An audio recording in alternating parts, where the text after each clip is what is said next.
কোটা বাতিল করতে আজি মেধাবীরা রাজপথে, জীবন মরণ বাজি রেখে লড়ছে তারা একসাথে।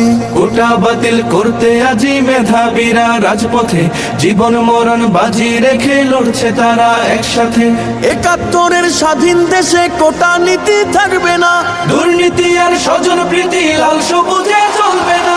জাগো জাগো সবাই জাগো, আর থেকো না নিদ্রাতে। রফিক শফিক রক্ত দিল ৫২-এর ওই দুর্দিনে, সেই চেতনায় লড়তে হবে, সাহস রাখো মন প্রাণে। রফিক শফিক রক্ত দিল ৫২-এর ওই দুর্দিনে, সেই চেতনায় লড়তে হবে, সাহস রাখো মন প্রাণে। মেধাবীদের দূরে রেখে দেশ হবে না উন্নয়ন। বজ্রকণ্ঠে স্লোগান তুলো, ন্যায্য দাবি হোক পূরণ। নতুন দিনের জ্বালতে মশাল, চলো সবাই একসাথে।